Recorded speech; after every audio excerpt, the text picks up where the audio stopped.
Hi guys, thanks for tuning in to Lorraine Lopez Loves. Today we have Mikey Mckernan, stand-up comedian, actor.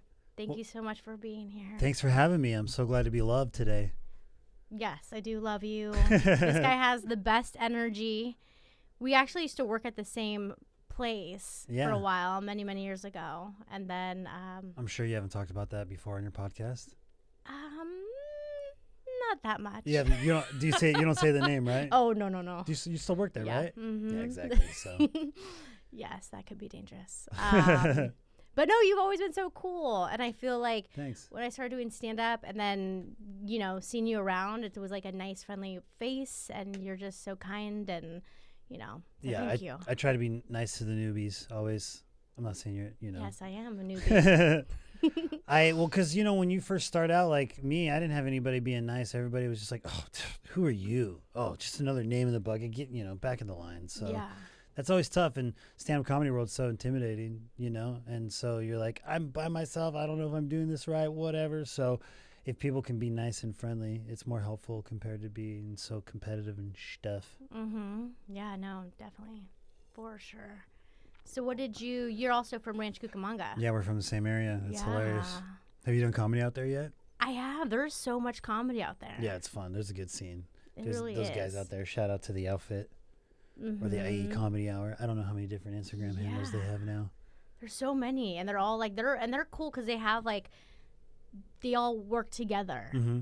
It's nice. Yeah, it's fun to because you gotta do comedy by yourself. But if you can find a clique or a group, you're like, all right, cool. You guys are gonna tell me if I suck or not, right? Mm-hmm. That's to me. I always say it's very hard because if you do get a clique, you can get comfortable. It's like cool. I got my little friends here and stuff like that. But you have to do comedy by yourself. So definitely. But you do have to have. I know Betsy Cox. Mm-hmm. She's like my best friend, and she hustles. She definitely hustles, but we have that rapport where we could be like, oh, we're just honest, and also. Yeah, I always say find one. Find one person. Find one comic, especially somebody who gets your sense of humor, because it's kind of tough. You can make friends, but if somebody doesn't if they don't make you laugh or you don't make them laugh, you can have a tough time. So being yourself, somebody who you can be like, yeah, this is my sense of humor. I can get this out, Mm-hmm. That's so important compared to be like, oh, I just want to hang out with you because you know everybody or you're cool and, but I don't really think you're funny. Mm-hmm. Yeah, actually, so you've done Kill Tony a lot. Yeah. Right? You want to talk about that a little bit? Yeah, Kill Tony's fun. You've been on it once, right? Yeah, I just did it this Monday. Oh, you just got up again with Darnell Rollins? Yes. Dope. And it reminds me because Betsy, she was in the audience, and Betsy hates the show because it just she can't handle it. Yeah. It's too much for her. Absolutely. If you guys have not watched Kill Tony, they basically pick comics from a bucket. You get 1 minute, and after basically you get interviewed, and then you most of the time get roasted. Yeah, absolutely. Well, it's now. This is what I tell everybody. And Kill Tony's on the history. They're historical. They're on the history of the comedy timeline, in my opinion. Because for one, if you can do anything in comedy to get people into stand up, just to get in, become comedy fans, to me that's like the goal. Definitely. But then if you can also get them to want to do comedy, that's even bigger.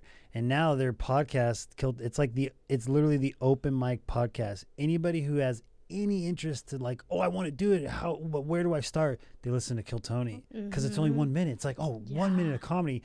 I can totally come up with that. You know what I mean? So there's so many people who really, really like it.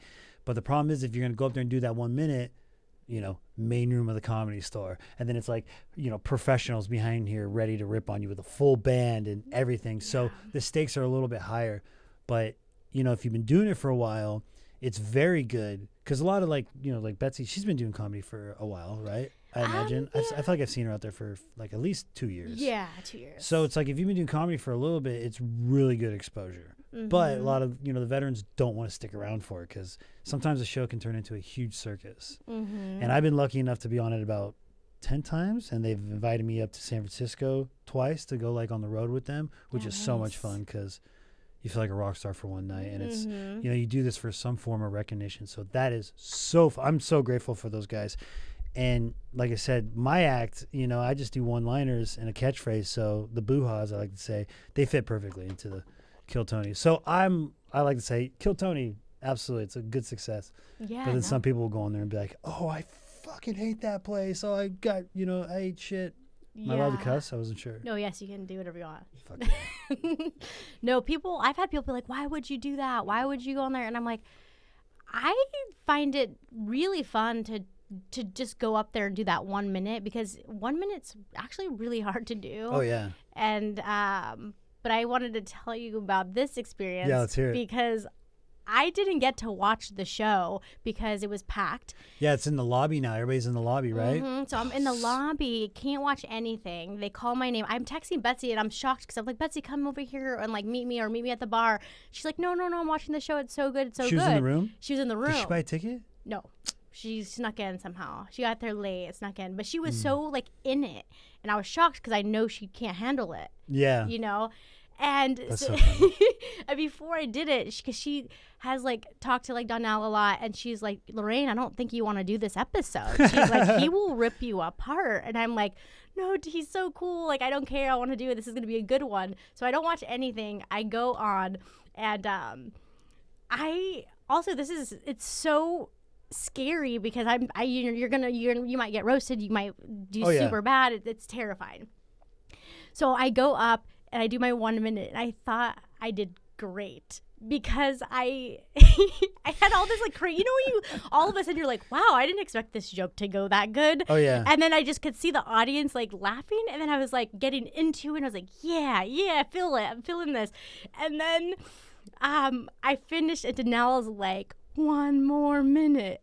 What? I know, this is crazy. 1 more minute. And then people start cheering, and I'm like, oh, should I do 1 more minute? This is embarrassing. Okay, and then it's already out there. Tony's like, no, it's okay. And Danelle's like, no, 1 more minute.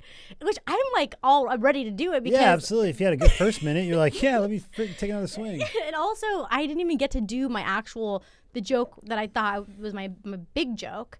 So because they were laughing so much, I was like, oh, I didn't even get to that. So yeah, let me do 1 more minute. Yeah.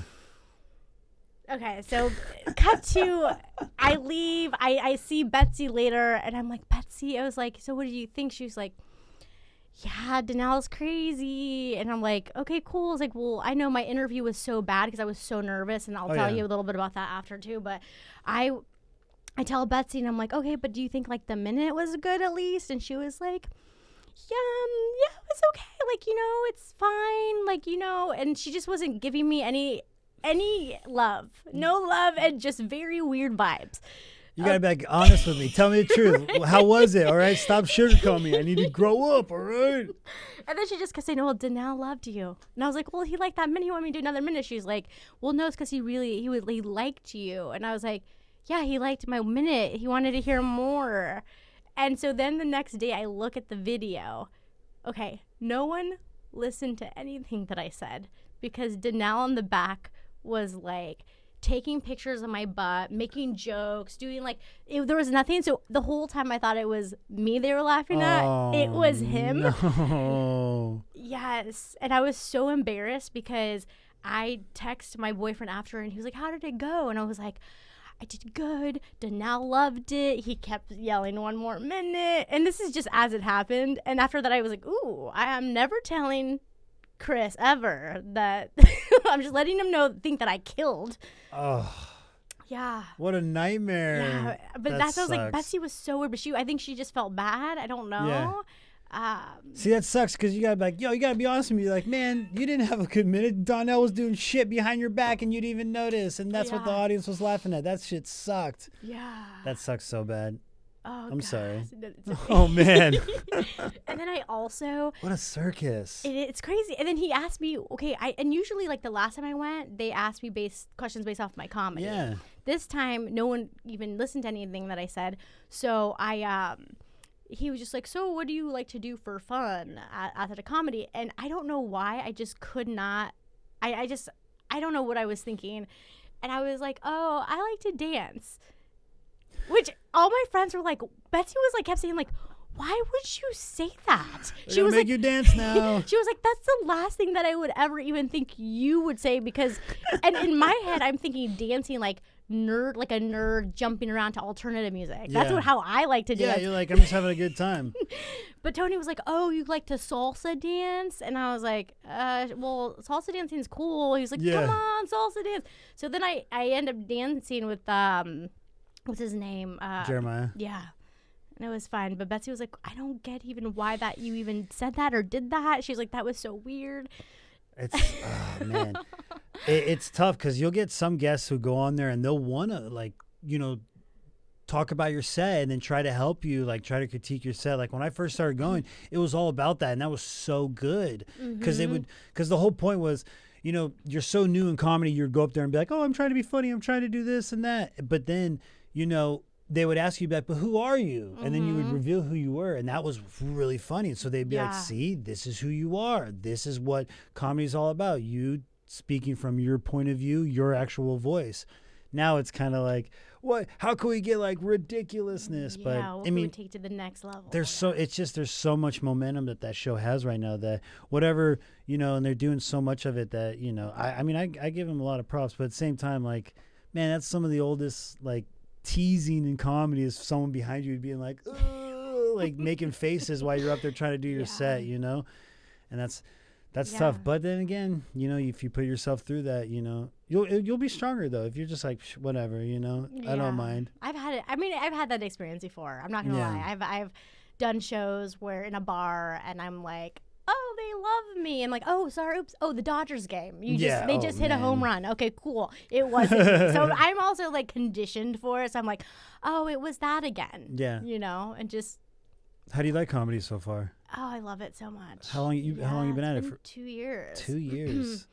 I would say 2 years are the most fun because you're like, I'm like, this is just coming out of the gates. This is something new, something cool. But 3 and 5 are the hardest because then you start being like, wait, what am I talking about? Like, wait, what is my point of view? Wait, am I even funny? Well, that's what I feel right now. I mean, I think definitely in that mode of like, what the fuck am I? What was I saying? Wait, why did I say that? How much time do you have? I could probably do 30. You can do 30 minutes right now? What's the most you've done? 25. Holy shit, Lorraine. That's great. Yeah, I mean, I'm trying to work on new stuff, but I have so much older stuff that I did that's the thing. You have old jokes that were like, oh, this was a 10-minute joke when you realize like, oh, no, it's a 2-minute. It's a 1-minute joke. Like that should not be 10 minutes. So I have a lot of old stuff that I, you know, absolutely play around with, but but no. Well, I mean, it's so funny because the more you progress too, like if you're like, what I love doing is when I'm trying to come up with new stuff and I really like, it's got to hit me. Like I can't sit and be like, oh, I want to talk about the news today. It's like, no, it's got to hit me. And so I will go back to my old notebooks, you know, and like even like my beginnings, you know, just to go through like some of the raw ideas that I had when I was young. Where now that I'm, you know, been doing it for so long that it's like I know where I was going and I know where to fix and tweak. I was like, oh, I know where the funny was in that, but now that I'm better, I know how to say it like this and that. So I always love doing that for looking for newer material and stuff like that. But that's why you can never let go of your babies, you know, like you can put them in the bank, but when you want to keep doing longer sets, like, you know, if those bits still work, like definitely go to them. I'm always like, I'm so guilty to it. Like if I go to a room that I've never been to, or I've been there once or twice, and I don't recognize the crowd, I'm gonna do stuff that works. Like I'll do older material, and then if it's going really well, then maybe try to slide something new in. But you know, it's really important. I always tell everybody, like, you know, you got to make sure you're funny, no more than anything. Especially if you're going out there and trying to like get more followers or fans, or you know, trying to impress this room or whoever's there for future, you know, gigs and stuff like that. It's just important to be funny. You know what I'm saying? Yeah. Definitely. Betsy and I are trying to do our own room. Cool. So we only did one so far, and then we're changing locations. But that was kind of like what we wanted for me is I want to be able to like go up every week and just kind of do whatever I want, because I do feel like a lot of times when I do shows, I'm like, oh, I'm going to do my A material of what I, you know. Absolutely. And this one I'm like, okay, well, I can't do the same shit every week. So I'm going to be forced to keep just talking about what happened to me today and be more comfortable doing that. Because also when you do mics around town, sometimes you do feel that where you're like, oh, I don't know these people that you don't want. You want to do some of your good stuff, so people are not like, oh. Because you never know when you're going to get booked or from something, so. Yeah, plus, it's you tricky. know. Oh, yeah, plus all the mics nowadays, too, they're just like, you know, they're like the slotted mics. They're just, oh, here's 10 people in a room, you know, and it's, you're trying to do material, but since it's so brand new, it's not going to get anything because it's just all the comedians in there. But having your own room is so, like, it's so important, especially after 2 years, too, because you like I call it the sandbox. Like, you need a place to go and have like a home court where you're so comfortable and you can just totally be yourself. Plus, you know, as a sandbox, you can build whatever you want there. You know what I mean? Or you can bury your shit. So, but they're so fun because it's a good workout room and you're going to get so much more comfortable. Like I did my own bar show, weekly bar show, which is a nightmare for 7 years.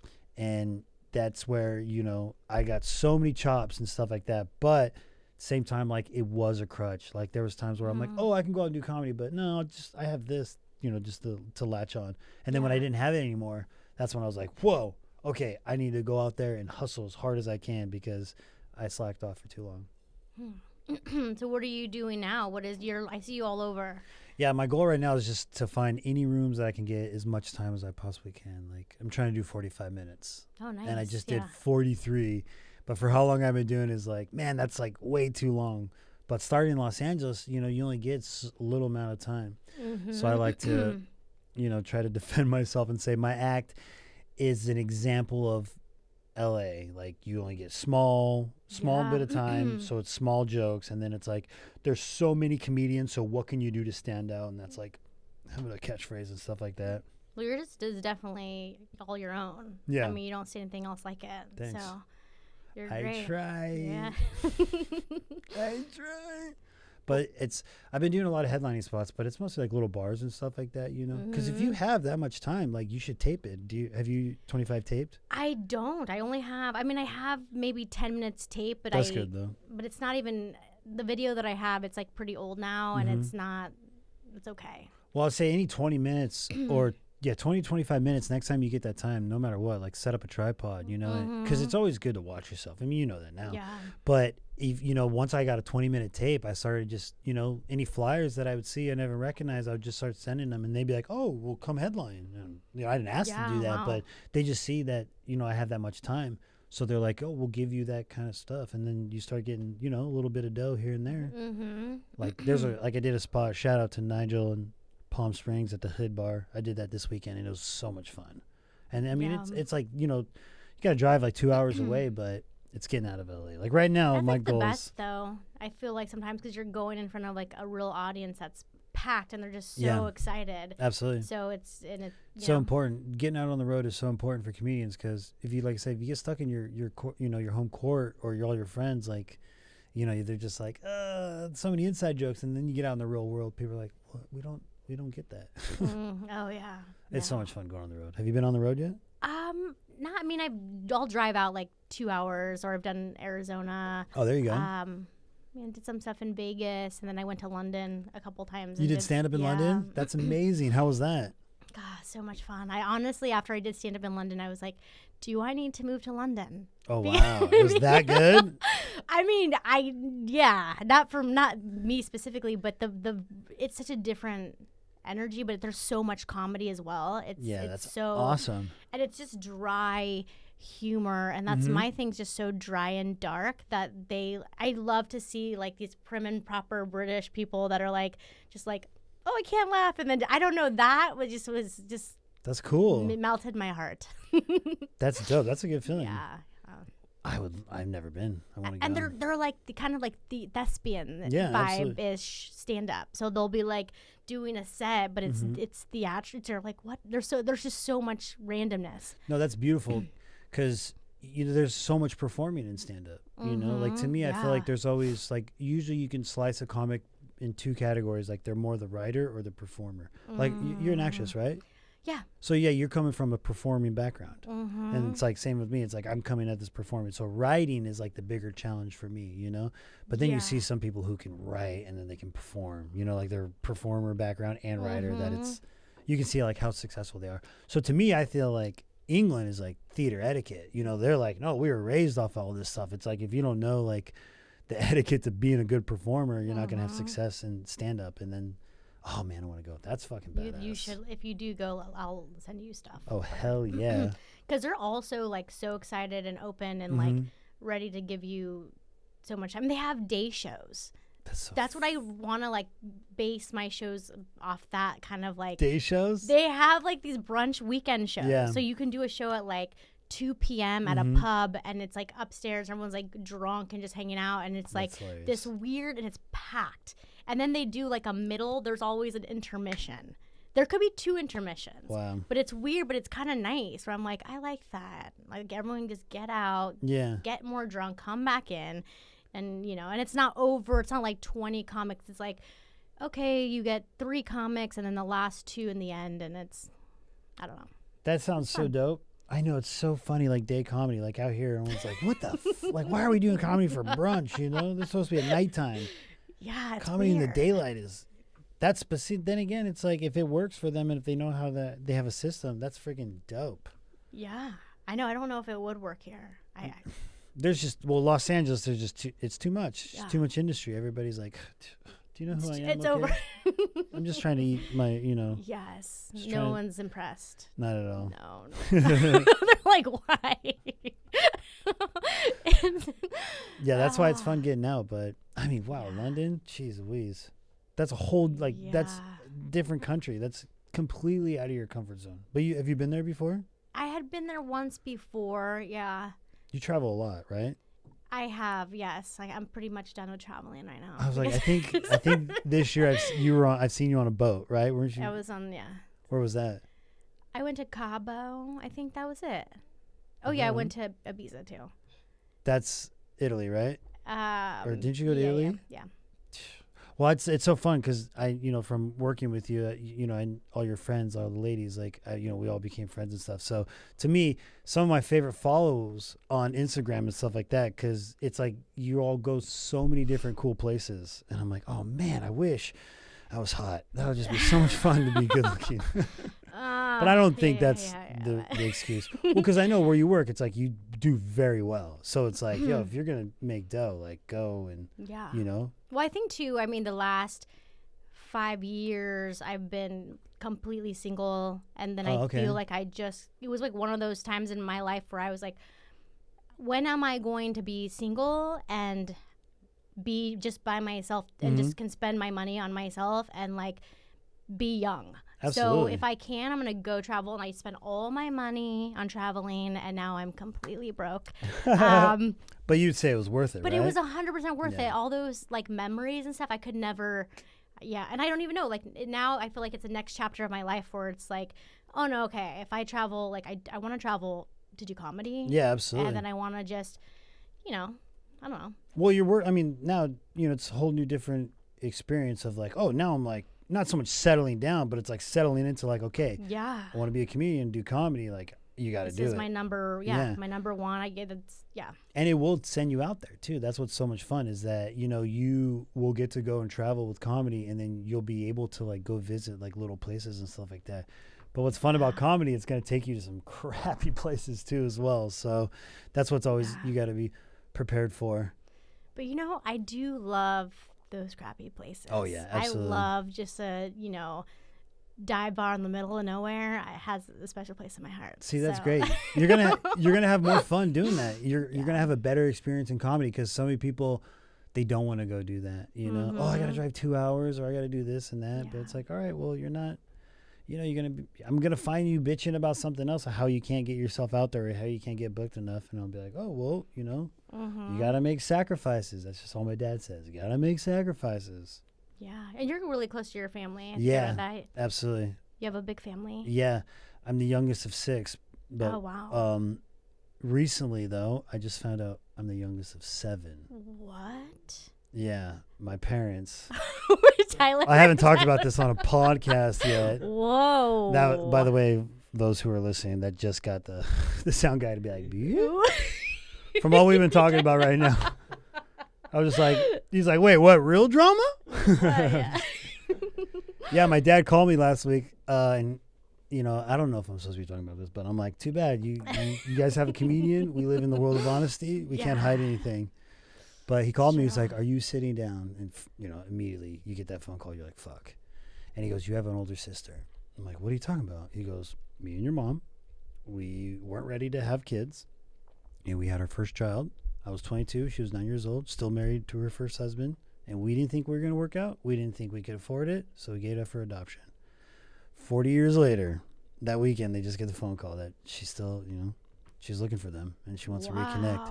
And it's all because of 23andMe. No. Yeah. Oh my god. She did it 2 years ago, found my cousin. My cousin did it recently. And it's like, I guess if you find somebody, like you can leave messages. So she left a message to my cousin, was like, do you know who my mom is? And he's like, I absolutely know who your mom is, because they told me about it. But my mom still has the baby pictures. Oh my gosh. We've moved to like multiple different places, and she's held those babies pictures, and supposedly it was supposed to be an open adoption, which means you still get pictures, and then 18 years old, there's a letter that spills the beans. Oh wow. Her mother said my mom closed it, which she didn't. Her mom did. Oh. So my dad said, like, oh, well, when she turned 18, he's like, I've been waiting for this phone call for 22 years. Oh my god. But he didn't tell any of his children. Nobody. Didn't tell nobody. They held this resentment and this guilt for all these years and did not reveal that to their children until 2 weeks ago. And it's like, what? And like my parents, like, they were poor, like hard. They went through so many things growing up. And so it's like just another thing to add on that's like, oh my God. And so she wants to connect with all of us, like, but it's a trip. Could you imagine, like, if your biological parents were like, yeah, they gave me up for adoption, stuck together and had a full-blown family?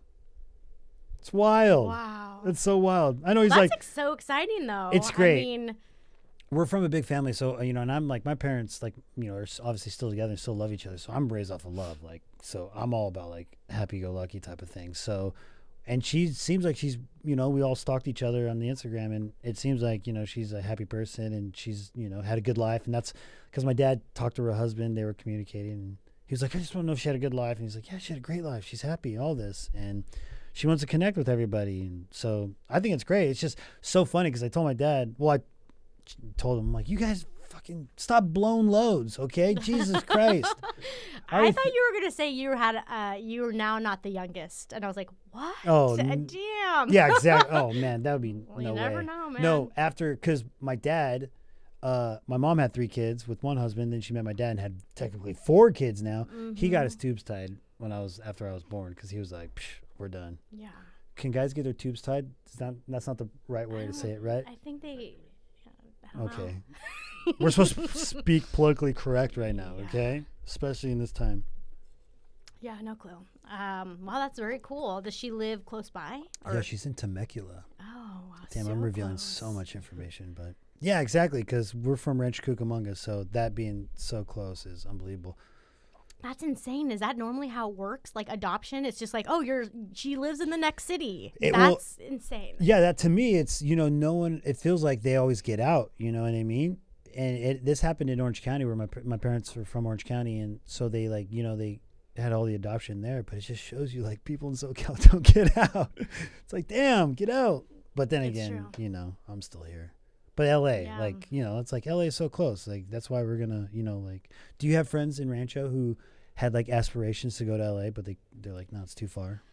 No, I don't have any friends from back home that wanted to do anything in entertainment or come out to Los Angeles in any way. That's so interesting. No, I don't. I think I was the only person that was like, I need to go somewhere else. You didn't take theater or anything in high school? I was in band. I did like the Okay. marching band in high school and some sports. I think I tried to get into theater, but it never was working out. And then in college, I was trying to be a theater major, and then I ended up having to switch it over, and I became a film major. But Where'd you go to college? Cal State Fullerton. Oh, okay. Yeah, still. Yeah. I imagine more people though out there wanted to like go to LA, right? Yeah, but you know, I don't know any. Even the people from college, did not. Wow. It's all like different. So weird. So They're just like, oh, I'll just work at Disneyland. That's fine. Yeah. Did you know a lot of people worked at Disneyland? not really, Oh, because that's I so didn't have funny. the college experience. I wasn't like living there. Oh. I still lived in Rancho when I went to Cal State Fullerton. I commuted. I went to like community college for like 5 or 6 years Oh, for sure. beforehand. I mean, it was a Chafee? long process. Chafee, Mount Sac. UHTR, Uphaven, turn right. Yes. Harvard on the Hill. Yeah. Did you go there too? No, not at all. I didn't go to college. I went straight to LA when I got out of high wow. school.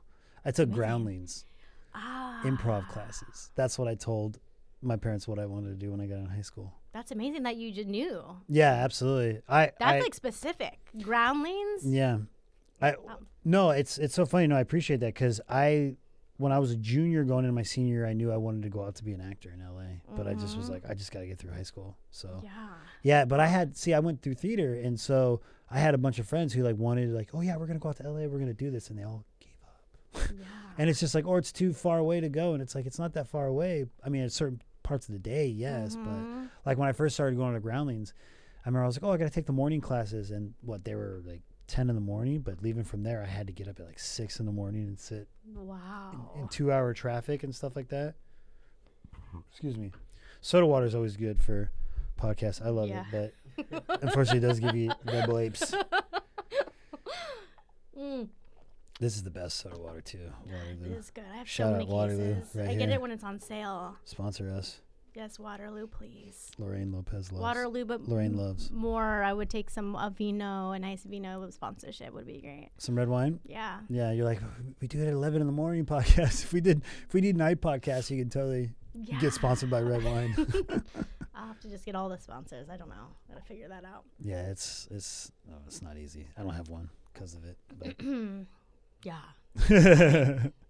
Where did you do improv? Groundlings. Okay. Yeah, I went to Groundlings, 18 years old. That was fun.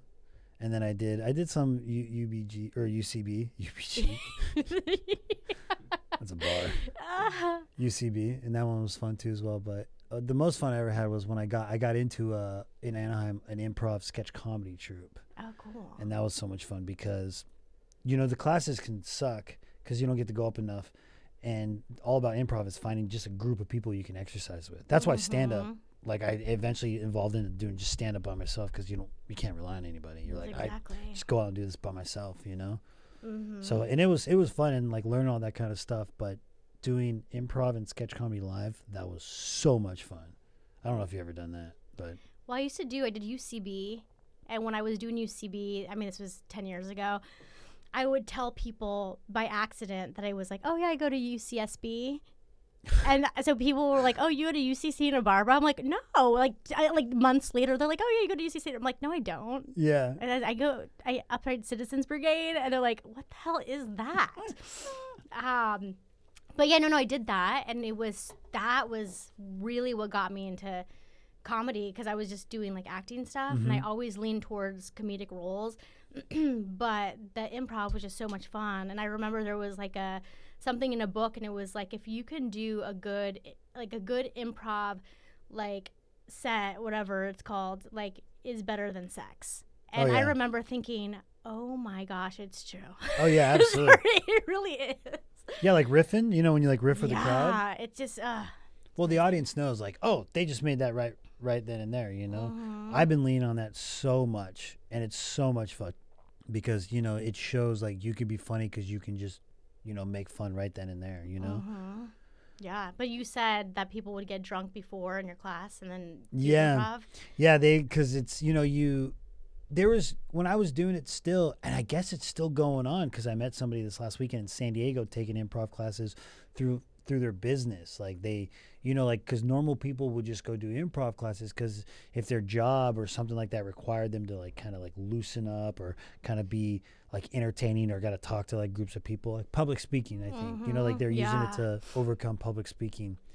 And so they'd be nervous as all hell. So they would go, I was 18 years old when I first started, so I could never go, but they would go and they would get drunk. Like they would get drunk sometimes, and they would come into class being slurring, and it's so funny because then like I think the teacher like eventually like like after class is like, yeah, you guys I understand you're nervous and stuff like that, but try to find some sort of alternative or cut back on some of the drinking before you come into class because it's hilarious. I remember there's just you know, some people, nobody got ridiculous, but.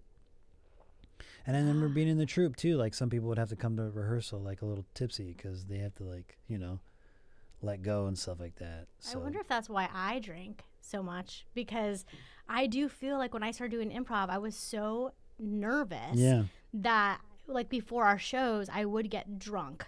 Like I would like just bring like little tequila bottles and I would go to the bar and have a couple beers and then I would just be like lit. And then one show, and normally because my demeanor and normal person in real life is I'm just shy and I'm a quiet person. Yeah. So going on stage and just being like let loose and just don't care about what people think and just have fun was really hard for me.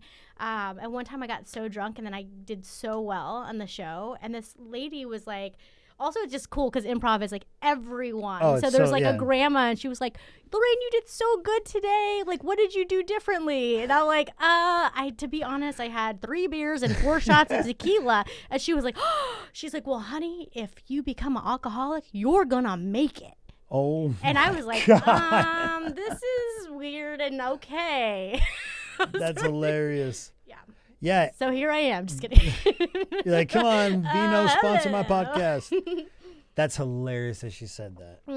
Because usually you were, I was expecting she's going to be like, oh, honey, you're going to become an alcoholic. And if you don't be careful, you're going to, you know, have a problem and take it from me because I used to be a big thing in this town. Oh, gosh, no. One of my first mentors used to get so hammered. Like he had to get hammered because, you know, it's just some people have the anxiety. It's like whatever you got to do to fight it, you know, and sometimes, like I said, alcohol could be a problem. Drugs can be a problem and all that stuff. And we would go to gigs and he would be so drunk and obnoxious. And the host would just be like, oh, God, like, oh, geez, you know, this guy's going up. He would even go up there and be like, all right, well, let's see how this goes. But he was so funny. Like my friend was really good at it. And he would go up there and he'd murder. And I've seen it multiple times. Hosts would just be like, oh, this guy. And then afterwards be like, whoa, dude, oh my gosh, I didn't realize that guy was going to be able to do that. So when you know, that's a dangerous road. Well, I don't. But I think now you're like, well, no, Lorraine. No, I will only have like one drink only. Yeah. To do stand-up, it's different. Because for me, I know my brain cannot work and function that way. Like if I'm just letting loose and, you know, doing improv is different. And also this was so long ago that I don't even know if I could do that again. But like, I can't remember. I'm not quick. I'm not listening. I feel like, so I have to, I figured that one out. Yeah. There was I had some nights where I'm like, that was bad. Don't do that again. Yeah. See, I like to smoke weed all the time. And so people are always like, do you get stoned before your set? And I always say before, during, and after if I can, you know? Yeah. Because I mean, there was times when I first did it, like you get stoned and you're just like, oh, crap, I'm right here. I forgot. You're all staring at me, you know? And it can get, you know, I don't use it as a crutch, but it's like I like doing it. And it does help a little bit to make me feel goofy. Like I've always liked getting stoned because it helps me to like kind of like, just silly, you know, it's no problem. But it's like you don't use it as a crutch, you know what I mean? Like it's like I can, like getting stoned after a set, like, you know, I would say, oh, the best way to come down from that is to get high, you know? And to me, that's so fun. Like after a stand-up, it's like, oh, if we have a good show and it's really great, of course you can throw them back, you know what I mean? It's like, you're celebrating then, you know? So that's always fun and stuff like that. But if you crutch on it, you know, so many people use so many different things as crutches, you know? And like I said, public speaking, you know, stand-up comedy, this is the hardest thing in this planet. I always love talking about that. It's like, you know, a lot of people never do that. So, you know, it's like, of course they got to do like, oh, I got to get a little drunk or I got to do this and whatever your routine is to just get you to be like, let loose, get with the crowd, all that kind of stuff. Yeah. I guess I'm going to maybe try meditating.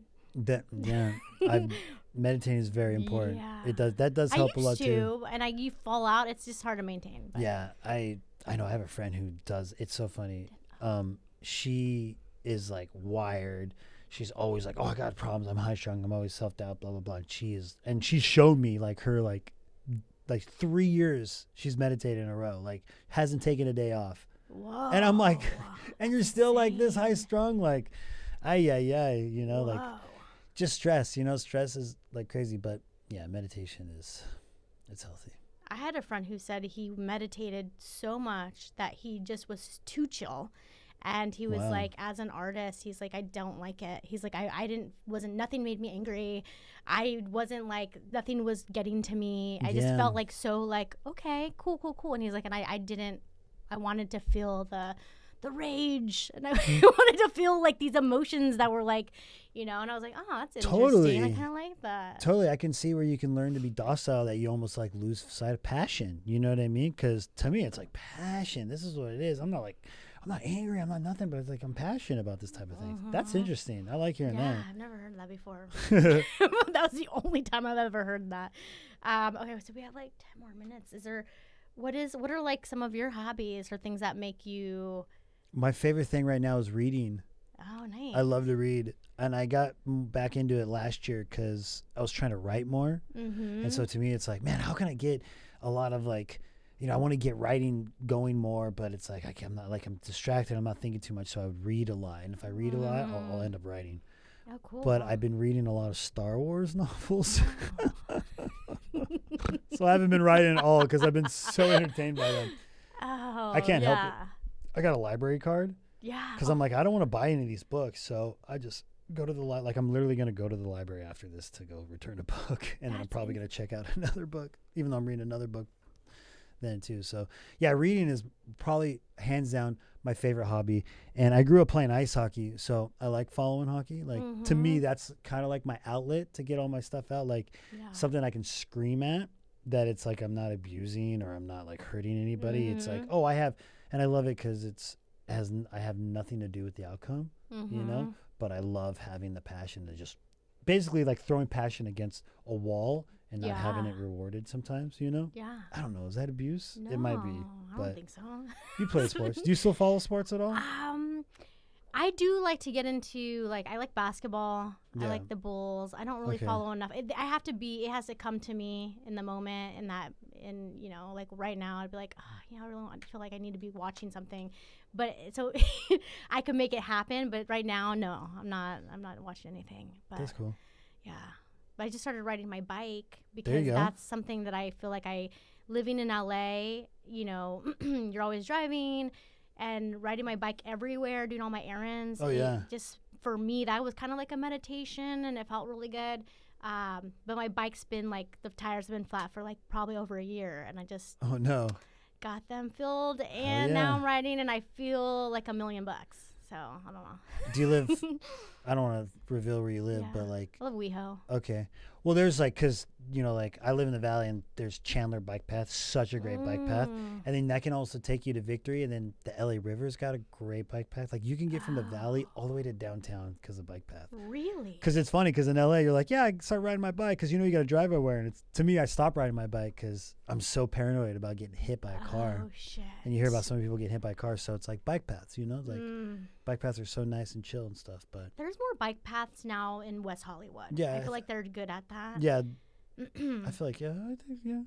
But I do have quick reflexes, which I have been hit by a car before. Oh, you have? But it wasn't like crazy. It wasn't at a crazy speed, and I saw it coming. So I reached out, like pushed myself from the car, and I was on Sunset Boulevard right by the Comedy Store. Holy shit. Right. And it just like took me, I took the momentum, and I was just like, and I went crazy. My friend was behind me, was like, I cannot believe that just happened. Damn. Yeah, but you know what I did? Okay, because I think that I have been really stressed lately for I don't know why. And this is the second time I've done this, and this is terrifying, and I'm embarrassed to say this. So yesterday, I was at Sunset and El Centro, and I was at a stoplight. And for whatever reason, I'm just sitting there, and I think the light turns green, but it doesn't. Oh no. And I completely just go. And it was so weird because I like drove through, and I was like, what's happening? And I just see cars coming this way, see cars coming this way. I'm in the middle of the whole thing.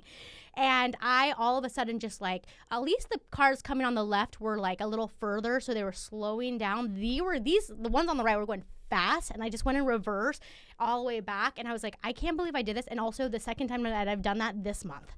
How can I just assume that it's green? I don't know. You are in your head when you're in your bike, okay? So I need to know what that. Yeah, that was in my car, but I need to be on my bike more. You thought I was on my bike? I'm like, you did say reverse. No, yeah. I was like, what? That would be insane. I would be dead. Yeah. But no, I'm just gonna take A lot of time. thoughts you got going on there, Lorraine. I had to, Got to think about more things you love and then more things you fret on. Exactly. So do you have? Before we wrap up, do you have any like life hacks or any things that you or anything that you like words of wisdom? All right. Yeah. Art is effort. That's my easiest one. Art is effort. Yeah, just put your effort into it. Yes. You want to create something, just go do it. Just make effort. That's all it is effort. Yeah. Just try. Stop talking, start walking. I love it. Yeah. Yeah, that's mostly it. Thank you. Thank you. No, it was beautiful. So, Jason, you want to plug your anything shows? Follow me on Instagram at Mikey Mckernan. Also, go to my website, MikeyMckernan.com. I will be in Eureka, California at the end of this month. At the end of this month. March. I put month and March together last Friday. And then I'll be in San Francisco after that, doing setup in Cobb's. Should be fun. So, nice. Yeah. Well, thank you for being on the show. Thanks for having me, Lorraine. This was fun. You'll have to come back. Yeah, absolutely. To hear more about your sister. Oh, yeah. Updates and stuff. Absolutely. I know. I haven't talked about it. You're the first podcast that I brought it up, so we'll see. So. Nice. Well, thank you guys for listening to Lorraine Lopez Loves, Mikey Mckernan. Peace.